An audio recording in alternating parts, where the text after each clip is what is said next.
Welcome to another DK Custom Products video. My name's Kevin, this is Dwayne, and today we're going to talk about installing a tank lift on a Sportster. We're going to show you how to install a tank lift on a Sportster.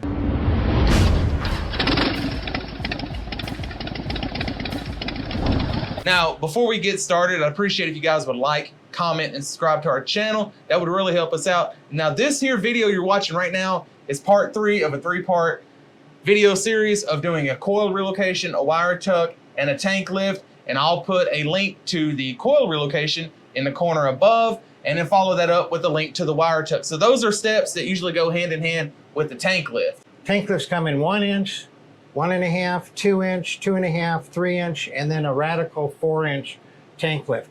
And what this does when it lifts the tank, not only does it give you room for a wire tuck, but it also gives the bike a stretched out look. Yeah. It pushes air under the tank over the engine, and with your Sporty, when that air hits the front of the tank and it goes over the curve, it then comes and hits you in the chest, comes up, bobbles your sunglasses, your helmet, whatever. Yeah. So when you lift the tank, you're pushing more of the air under the tank across the engine and less buffeting. Yeah. Now, not everybody gets less buffeting. On this bike, I think we're going to do a 2 inch tank lift. So when deciding what size tank lift you want, just unbolt the front of the tank and lift it up to different heights.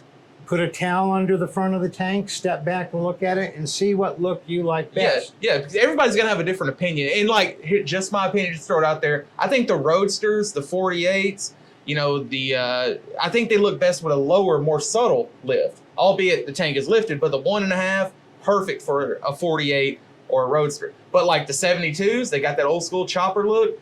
2, 2.5, 3, maybe even the 4, and I'll pull a picture up here. Looks great. It looks badass on that type of bike. So it depends on what you want to get out of it. But really, we say unbolt your tank and check for clearance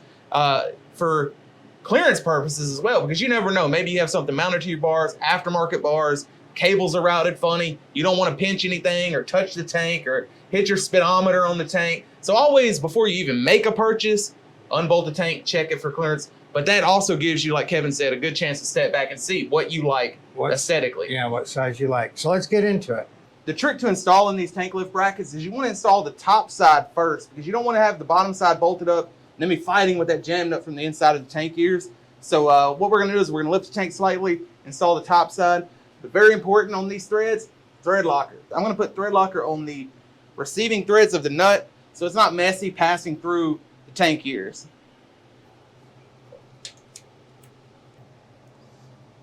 So you go ahead and get that one started, and then you would move over to the other side and get the other side started.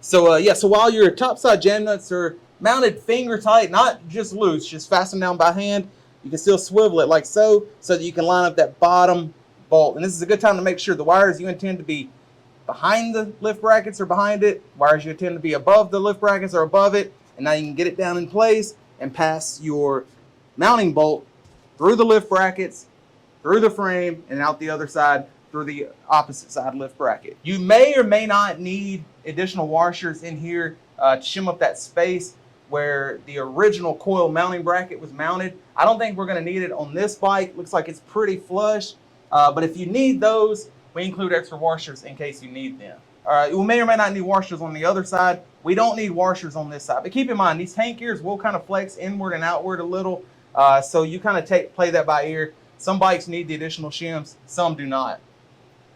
And in accordance with the instructions, you're going to retain the original top hat nut for the original bolt that passed through here. You're going to reuse that. Now, I'm not going to put thread locker on these threads. I'm going to wait till it gets through to the other side, so I'm not just dripping thread locker all along the side of this bike.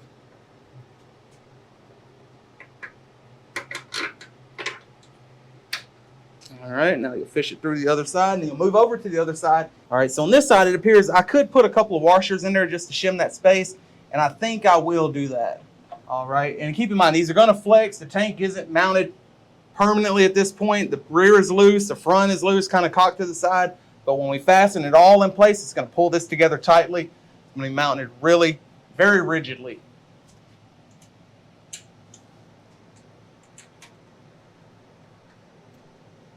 All right, now you'll have to hold it on the other side, but go ahead and get it tight.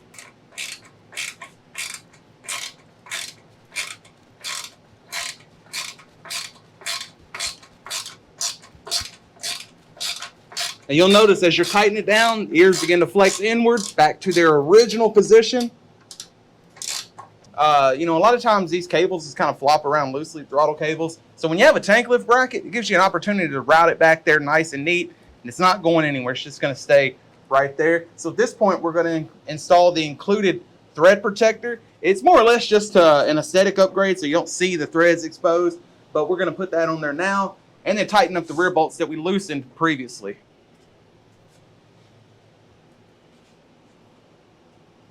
And then, of course, we're going to tighten these bolts here. They're a little difficult to get to, but not impossible. Definitely don't contact your tank. Just do it little by little. All right, we'll move over to the other side.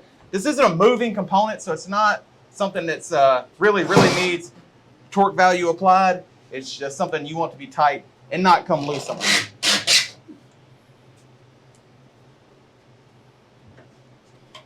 All right, so that one's nice and snug.